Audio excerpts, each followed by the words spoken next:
Welcome to our Hana Filipino worship. Welcome kayo sa ating Filipino.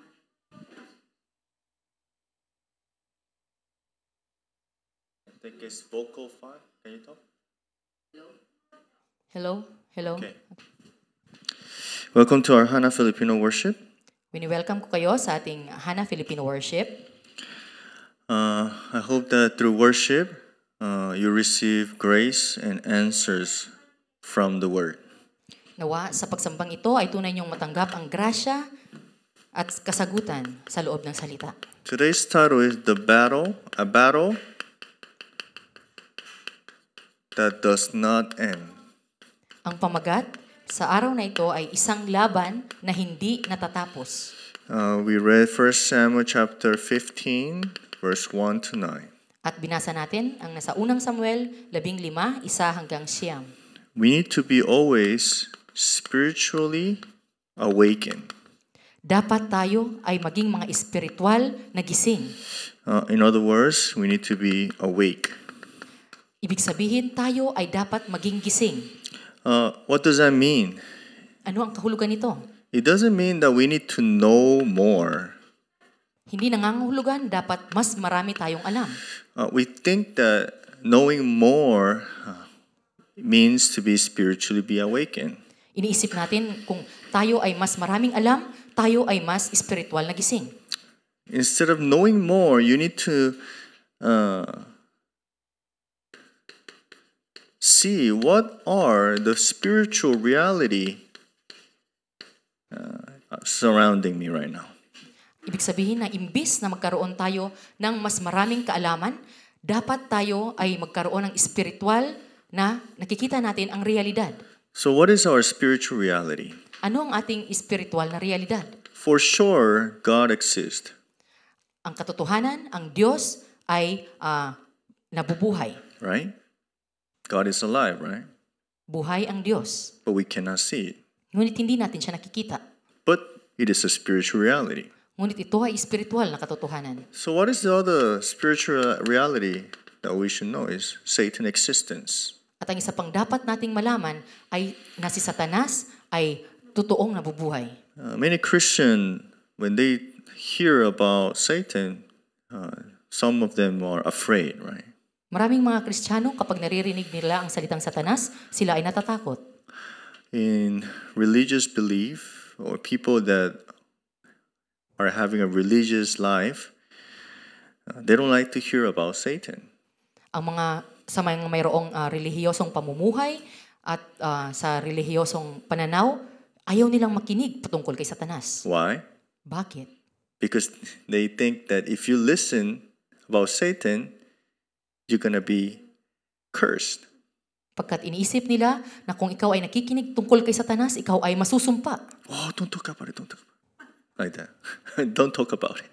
Sinasabi nila na huwag niyong banggitin si Satanas. It's like, don't bring that bad spirit. At huwag niyong dalhin ang masamang espiritong iyan. But in the scripture says that we need to know who is Satan, but we should not just think about Satan. Ngunit sinasabi sa salita na dapat nating malaman kung sino si Satanas, hindi lamang na isipin ang patungkol kay Satanas. More you need to see what God is doing. At dapat nating mas makita kung ano ang ginagawa ng Diyos. For sure, Satan is our enemy. He's not our friend. Ang katotohanan, si Satanas ay ating kaaway, hindi natin siya kaibigan. That's why we need to know his strategy. Kaya dapat nating malaman ang kanyang mga estratehiya. And until what extent should we know about Satan is he's a liar. At hanggang kailan natin dapat makilala si Satanas na siya ay isang sinungaling. And his only purpose of his existence is to make human being be separated from God. At ang kanyang tanging layunin ay maihiwalay ang sangkatauhan sa Diyos. In other words, he hates human because they were created in God's image. Ibig sabihin, nagagalit siya sa tao pagkat ang tao ay nilikha sa imahe ng Diyos. So he will do everything in his strategy, in his will and power to break that relationship. Kaya't gagawin niya ang lahat na nasa sa kanyang kapangyarihan upang ang relasyong iyon ay mawasak. And that's what he's doing. He's making human be worldly centered. At ito ngayon ang kanyang ginagawa na ang tao ay nakasentro sa mundo. What does worldly center mean is living according to the flesh only. Ano ang ibig sabihin na nakasentro sa mundo? Ang ibig sabihin na tayo ay namumuhay sa pamamagitan lamang ng ating laman. Yet be dull, which is no interest spiritually. At walang kahit na anong interes sa espiritual na bagay. We see this in nowadays, right? At ito ang ating nakikita ngayon. Money is everything. Ang pera ay lahat-lahat. Success is everything. Ang pagkatagumpay ay lahat-lahat. I need to be better than others. At ako ay dapat na mas magaling kaysa sa iba. But Satan does everything in his power to do this. At kaya ginagawa ni Satanas ang lahat-lahat sa loob ng kanyang kapangyarihan upang magawa ito. So we need to know exactly what is Satan's strategy, right? Kaya dapat nating tunay na malaman kung ano ang estratehiya ni Satanas. What is Satan's strategy? Ano ang kanyang estratehiya? He uses flesh to take out, to blur our spiritual blessings. Ginagamit niya ang laman upang tanggalin at hindi natin makita ng tama ang ating espiritual na pagpapala. Let me ask you a question.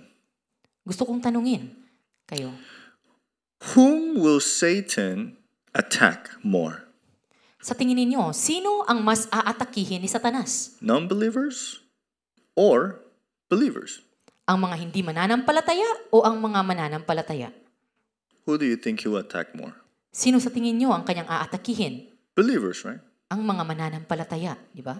But whom do you think focused Satan is attacking? Ngunit sa tingin ninyo, saan nakapokus ang atake ni Satanas? Believers that have assurance. Sa mga mananampalataya na mayroong katiyakan.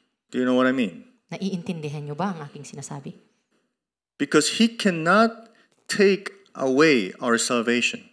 Pagkat hindi niya makukuha ang ating kaligtasan. But he wants to blur and take away our spiritual blessings. Ngunit ang gusto niya ay hindi natin makita at kanyang makuha ang ating mga espiritual na biyaya. He wants us to compromise with the world.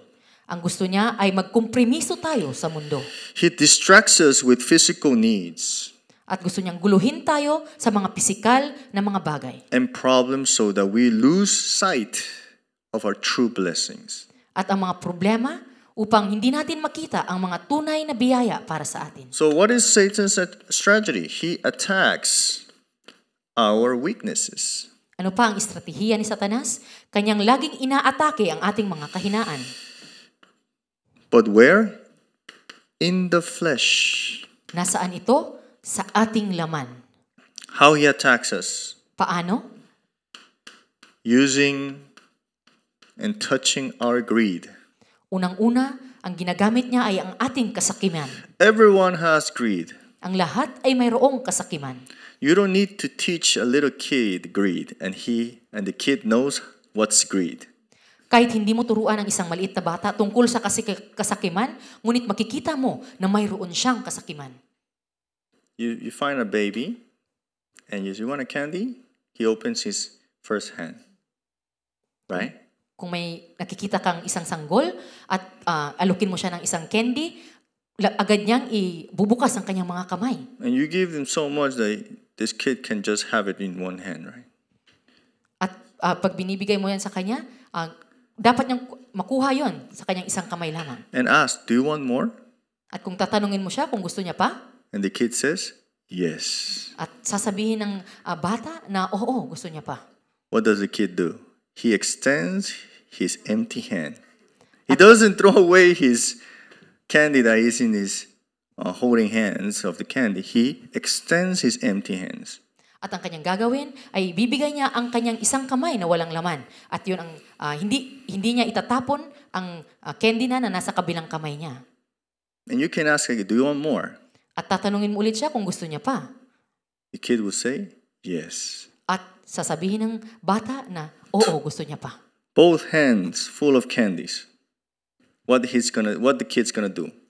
Kung ang batang ito ay punong-puno na ng candy ang kanyang dalawang kamay, ano sa tingin niyo ang kanyang gagawin? He's gonna go to the safest person to take care of his candies. Kanyang ipapaubaya ang kanyang mga candy sa isang taong kanyang mapagkakatiwalaan. And come back for more. At siya ay babalik sa iyo at hihingi pa ng mas marami. Didn't even try the candy. Hindi man niya lang tinikman ang kending iyon. But once more. Pero gusto niya pa. That's greed. At ito ay kasakimian. We don't even know what's success. Hindi natin alam kung ano ang pagkatagumpay. We don't even know what's money. Hindi natin alam kung ano ang pera. But we want more. Ngunit gustong-gusto natin ng mas marami pa nito. But Satan uses this. Ngunit ito ang ginagamit ngayon ni Satanas. That's why the more you want in greed, the more you want. Kaya kung sa kagustuhan mo, mas nandoon ang kasakiman mo. And also, Satan uses our wrong motives so we can lose our spiritual blessings. At ginagamit din ni Satanas ang ating mga maling motibo upang tanggalin ang lahat ng ating mga espiritual na biyaya. And he wants us to be weary, tired. At ang gusto niya ay tayo ay tunay na mapagod. How many Christians, they become tired, weary, even though they come to church? Ilang mga Kristiyano ba ang napapagod at may kapaguran silang hindi mawala kahit sila ay pumupunta ng simbahan? Why is that? Bakit ito nangyayari? Because they come to worship with the wrong motives. Pagkat pumupunta sila sa pagsamba na may maling motibo. And Satan uses it At ito ay ginagamit ni Satanas to make us tired. upang gawin kang mapagod. And if you're tired, you're blind. At kung ikaw ay pagod, hindi ka nakakakita. You cannot pray. Hindi ka makakapapanalangin. You cannot listen to the word. At hindi mo rin mapapakinggan ang salita. And that's what Satan will do everything in his power to do for. At yon ang gagawin ni Satanas sa kanyang buong kapangyarihan. And also, Satan uses honor. At ginagamit din ni Satanas ang karangalan. And we can see all of this in Matthew chapter 4, verse 3. At makikita natin ito sa Mateo 4:3. Satan tempting Jesus. Si Satanas ay kanyang sinubok si Jesus. But how interesting is Satan will always say, you are the Son of God, like this. Turn this rock as bread. Ngunit ito ang laging ginagamit na linya ni Satanas. Kung ikaw ang anak ng Diyos, gawin mong tinapay ang batong ito. Aren't you the Son of God? If you jump from this highest place, the angels will rescue before your feet hits the land. Kung ikaw ang anak ng Diyos, kahit tumalon ka sa pinakamataas na toring ito, bago pa man lumapat ang iyong paa sa lupa, ikaw ay sasaluhin ng mga anghel. Satan knows who you are. Alam ni Satanas kung sino ka. But he says, I know who you are, but are you gonna believe it? Ngunit sinasabi niya na kilala ko kung sino ka, ngunit binapaniwalaan mo ba kung sino ka? He's not taking away your identity, right? Hindi niya tinatanggal ang iyong pagkakakilanlan. He's acknowledging, he's accepting your identity. Kinikilala niya ang iyong pagkakakilanlan. But he says, is it worthy enough? Is it good enough for you? Ngunit tinatanong ka niya na ito ba ay tunay na karapat-dapat para sa iyo? And we fall. At madalas tayong nahuhulog. That's why the third point, the third parenthesis is what? At sa pangatlo,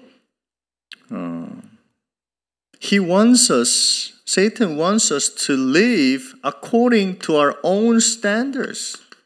Ang gusto ni Satanas ay mamuhay tayo ayon sa ating sariling pamantayan. And also, not God's kingdom background, but worldly backgrounds. At hindi sa kaharian ng Diyos, kundi sa kaharian ng mundo. But God is telling us your only standard should be the gospel. Ngunit sinasabi ng Diyos na ang tanging batayan para sa atin ay ang gospel. Only Christ, His kingdom, is your background. At tanging si Kristo at ang kanyang kaharian ang dapat nating maging background. Money is important. Mahalaga ang pera. It is needed. At ito ay ating kailangan. People that you meet, you need to love and respect. Ang mga taong ating nakakatagpo, dapat natin silang mahalin at irespeto. But they are not to be relied on, to trust on. Ngunit hindi dapat sila ang iyong pagkatiwalaan. Because this will give you failure. Pagkat ito ang magdudulot sa iyo ng pagkabagsak. That's why today's reading, we read about the people of Amalek. At sa binasa natin ngayon, nabasa natin ang mga tao ng Amalek. They are a symbol of flesh. At ang Amalek ay sumisimbolo ng laman. Let's go to Exodus chapter 17, verse 16. Kung titingnan natin ang nasa Exodo 17:16. 17:16. Exodo 17:16. I'm going to read it. You can follow along. It says, saying, a hand upon the throne of the Lord will have war with Amalek from generation to generation. Tayong pangunahan sa ating pakikipaglaban sa mga Amalekita. What does this mean? Ano ang kahulugan nito? When Israel came out from Egypt, God let Amalek meet Israel people. Nung ang mga Israelita ay lumabas ng Ehipto, hinayaan ng Diyos na makatagpo nila ang mga Amalekita. Purposely, He lets Amalek be with Israel. At sinadya na ang mga Amalekitang ito ay makasama ng mga Israelita. But He says, the Lord will have war. He will fight for us. Ngunit sinasabi na siya ay makikipaglaban para sa atin. You need to remember that the Amalek people, they crossed the Red Sea too. Dapat nating malaman na ang mga Amalek, sila din ay tumawid sa pulang dagat. But before the Red Sea was split, you know what Amalek people told Israel? Ngunit bago pa man naghiwalay ang pulang dagat, alam niyo ba kung anong sinabi ng mga Amalek sa mga Israelita? Don't go. Huwag kayong pumunta. Let's go back to Egypt. At tayo ay bumalik sa Ehipto. But they crossed the Red Sea.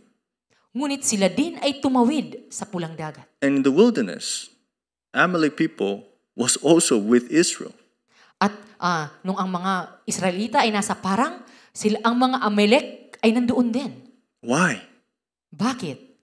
God has a reason here, right?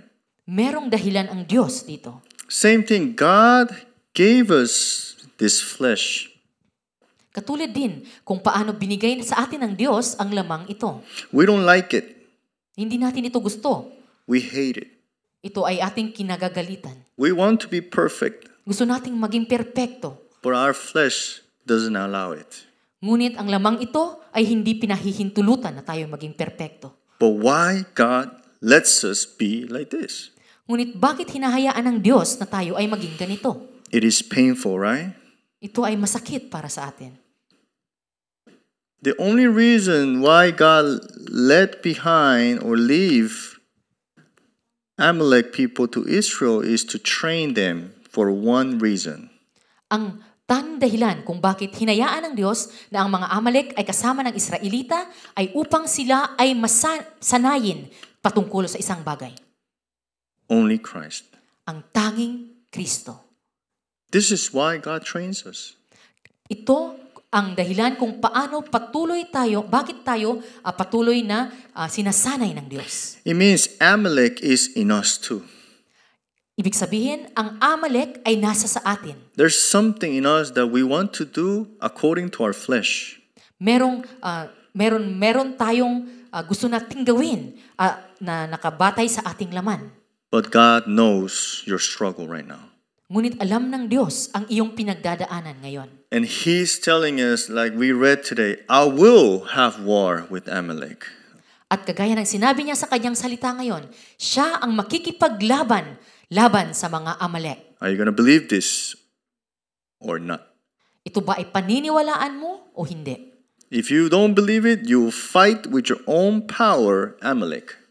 Kung hindi mo ito paniniwalaan, ikaw ang makikipaglaban sa pamamagitan ng iyong lakas sa Amalek na nasa sayo. And Amalek will become bigger. At ang Amalek na to ay ang mas magiging malaki sa buhay mo. That's why we need to see Saul's sin. Kaya ang dapat nating makita ay ang naging kasalanan ni Haring Saul. What was the first thing that Saul did not do Ano ang unang bagay na hindi niya ginawa? and took him to what? Disobedience. At nagdala sa kanya sa hindi pagsunod. Disobedience of what? Ano ang hindi niya sinunod? Of the word. Hindi niya sinunod ang salita. 1 Samuel chapter 15 verse 3 and 9. Sa unang Samuel 15, 3 at 9. God commanded to Saul completely destroy Amalek and all that belongs to them, everything. Sinabi ng Diyos kay Saul na ang lahat ay dapat wasakin niya at wala siyang dapat itira. But Saul spared the life of King Agag and kept the best livestock. Not the worst, the best livestock. Ngunit ang ginawa ni Saul ay hindi niya pinatay si Harang Agag at kanyang dinala ang pinakamagandang mga hayop. He wanted to make it his own. At gusto niya itong maging kanya. But in verse 15, he lies and he says, this is for sacrifice. Ngunit kung titingnan natin sa versikulo 15, ito ay kanyang ginamit upang ihandog. That's why faith is not about convenience. It's about obedience. Kaya't ang pananampalataya, ito ay hindi ibig sabihin na ikaw ay komportable, ngunit ito ay ang tunay na pagsunod. One small example. At isang maliit na halimbawa. Someone is struggling with cancer, let's say. Halimbawa, ang isang tao ay mayroong sakit na kanser. And the doctor saw it, diagnosed it, and he said, okay, let's have the surgery. At sinabi ng doktor, at ito ay tiningnan ng doktor at sinabi ng doktor na dapat kang operahan. And he found that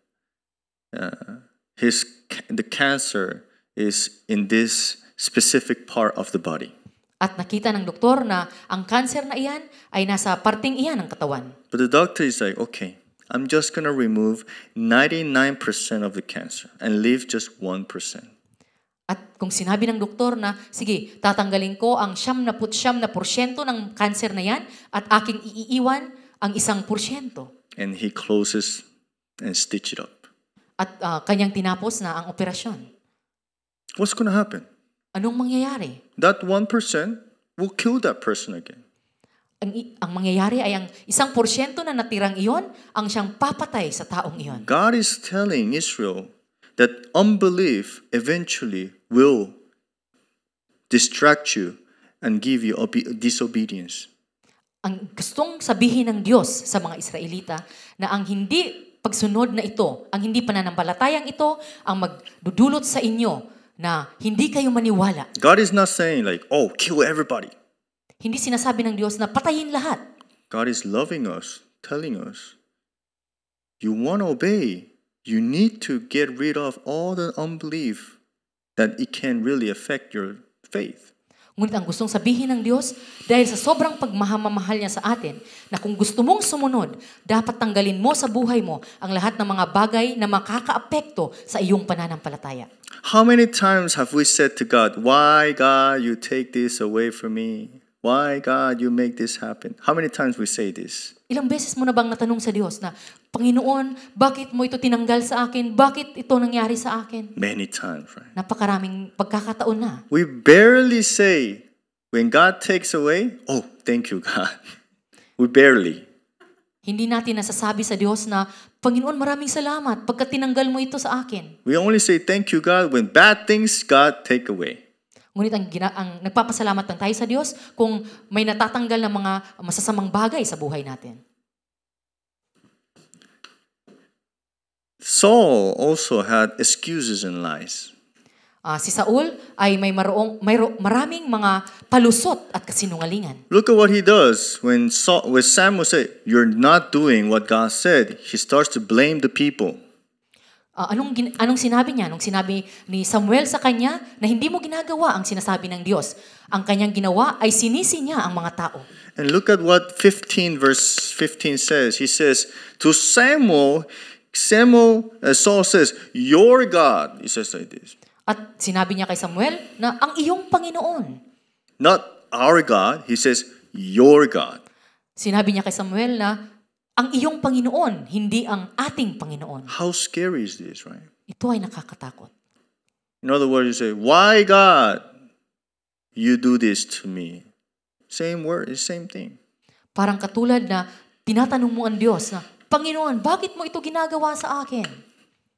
And how can we know that he was doing it for himself? Is that he built his own memorial, in other words. At paano natin masasabi na si Saul ay tunay na lahat ng ginagawa niya ay para lamang sa kanyang sarili? Sinabi sa salita na siya ay nagtayo ng kanyang sariling monumento. Chapter 15, verse 12, right? Kung titingnan natin ang unang Samuel 15, 12. Instead of giving glory to God, he wants to be glorified himself. Sa halip na bigyan niya ng kaluwalhatian ng Diyos, hinangad niya ang kaluwalhatian para sa kanyang sarili. And when Samuel said, "Be careful, God will judge you," Saul says, "Oh, I did this because I was afraid of the people." Ngunit nung binalaan ni Samuel si Saul na ikaw ay dapat maghanda pagkat ikaw ay paparusahan ng Diyos, ang sinabi ni Saul ay, dahil ako ay natakot sa mga tao, kaya nagawa ko yon. And what happened at the end of the day?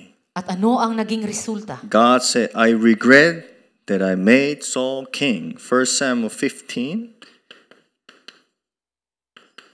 verse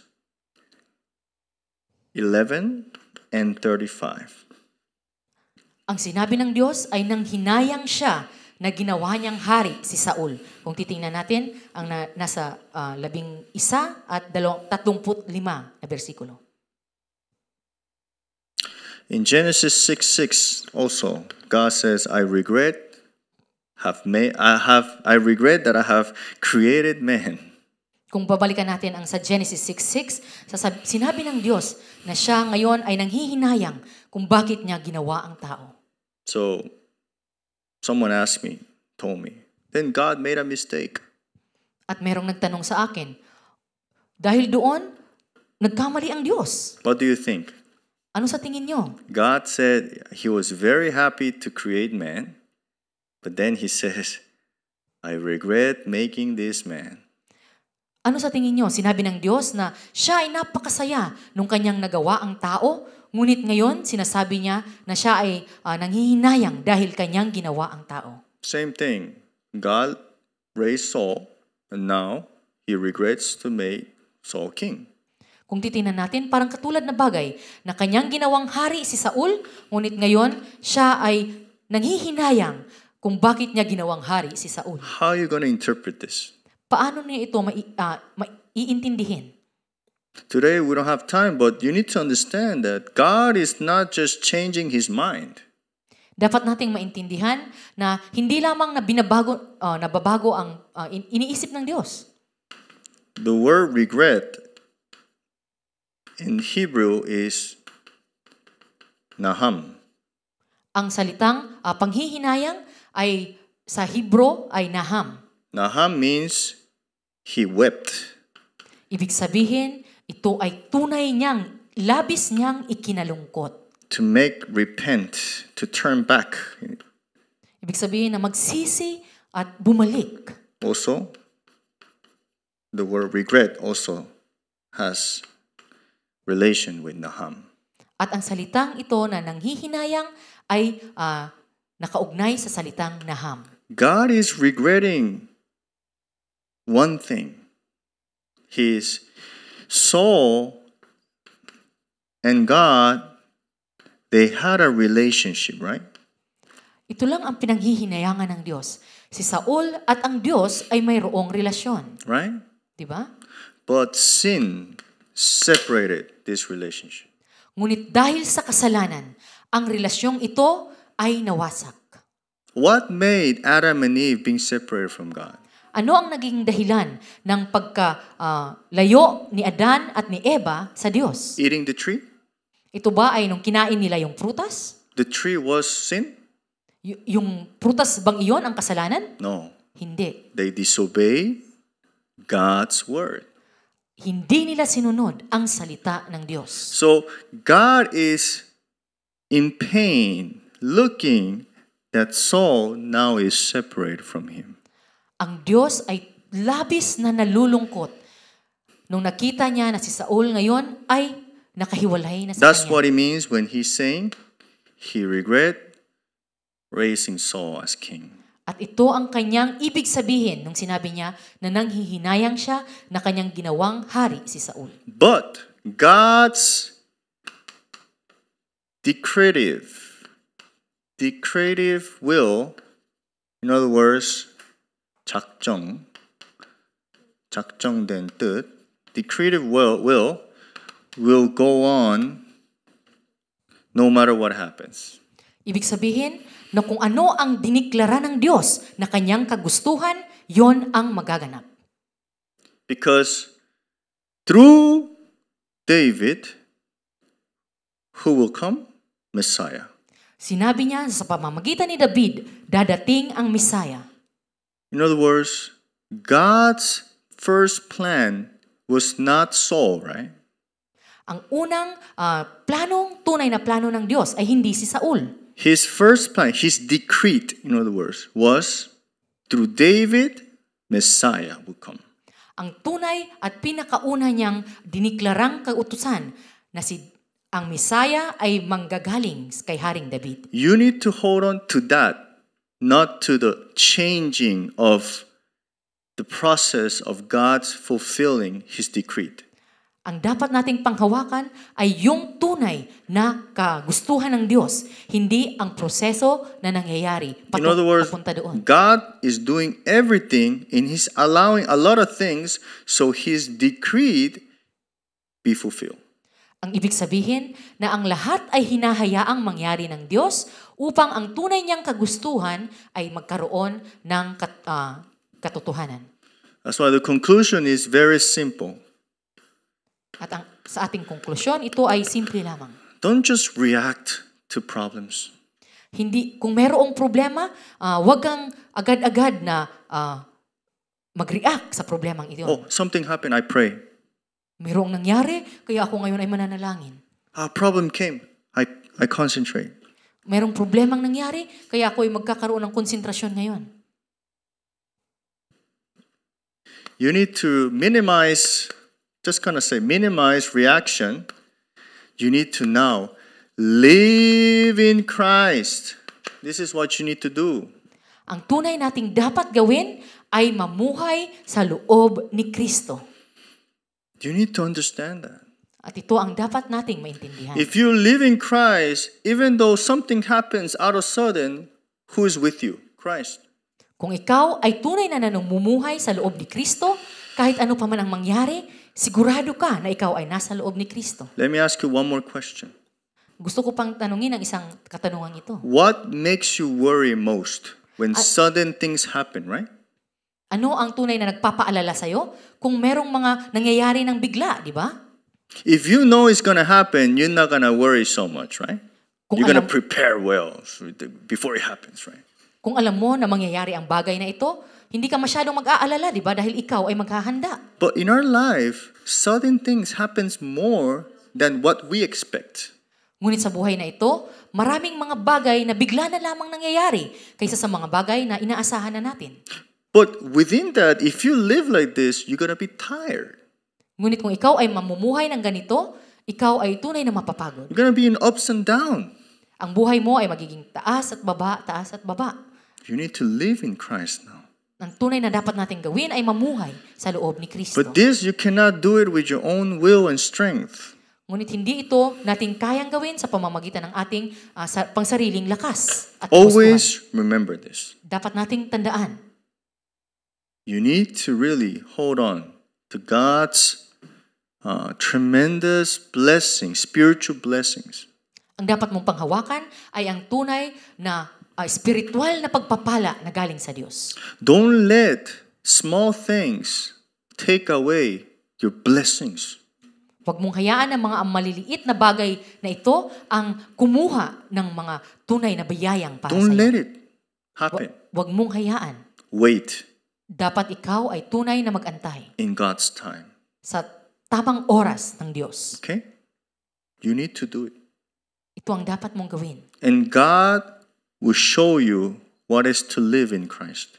At ipapakita sa iyo ng Diyos kung paano tunay na mamuhay sa loob ni Kristo. Lastly, after salvation, after Exodus, they met who? Amalek. At sa panghuli, pagkatapos sila ay masalba, pagkatapos sila ay makalabas ng Ehipto, ang kanilang nakatagpo ang mga Amaleka. What does that mean? Ano ang kahulugan nito? After salvation, spiritual battle will go on until we die. Ibig sabihin, pagkatapos ng ating kaligtasan, ang espiritual na pagkikipaglaban ay patuloy na mangyayari hanggang sa ating kamatayan. But if God fights for you, you will be in peace. Ngunit kung ang Diyos ang siyang makikipaglaban para sa iyo, ikaw ay magkakaroon ng tunay na kapayapaan. But if you fight for yourself, you'll be tired. Ngunit kung ikaw ang makikipaglaban sa iyong sarili, ikaw ay mapapagod. That's why many Christians are leaving church, Kaya maraming Kristiyano ang umaalis sa simbahan. because they have lived for themselves. Pagkat sila ay namumuhay lamang para sa kanilang mga sarili. We cannot live for ourselves anymore. Hindi natin kayang mamuhay lamang para sa ating sarili. And I bless your name, Jesus Christ, that during this week, you receive a different kind of grace in your life. At kayo'y pinagpapala ko sa linggong ito na tunay na kakaibang grasya ang inyong matanggap sa linggong ito. Don't ask for long time ago, God, I felt this, I experienced this. No, that past new grace you need today.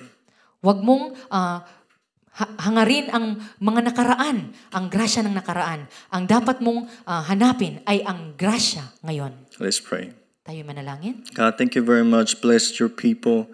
Give them guidance in your word every day. Maraming salamat, Panginoon. Tunay na pagpalain mo ang iyong mga anak at bigyan mo ng paggabay sa iyong salita. Your people are listening to your word today. Ang iyong mga anak ay tunay na nakikinig ng iyong salita ngayon. We cannot deny your will. Hindi namin maiwawalang bahala ang iyong kagustuhan. Every day we're fighting against Amalek, our flesh. Araw-araw kami ay nakikipaglaban sa aming laman. But you promised us you fight for us in every battle that Amalek rises.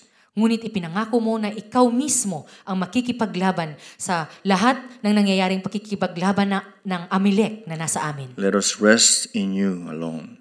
Tunay na bigyan mo kami ng kapahingahan sa iyo lamang, Panginoon. Let us see what is behind the problems, which is your plan. At makita namin kung ano ang nasa likod ng mga problema na iyong tunay na plano. Give us strength and give us new grace today. Bigyan mo kami ng tunay na lakas at ng bagong grasya By ngayon. the grace of our Lord Jesus Christ, who is the solution for all problems, by the unending love of Father God, by the guidance, the working, and the filling of the Holy Spirit, be upon all of our Filipinos and also those who are listening online, knowing that worship is everything, holding on to the word that is everything, knowing and having the only hope in their life in Christ, be now upon them forever and ever. Amen.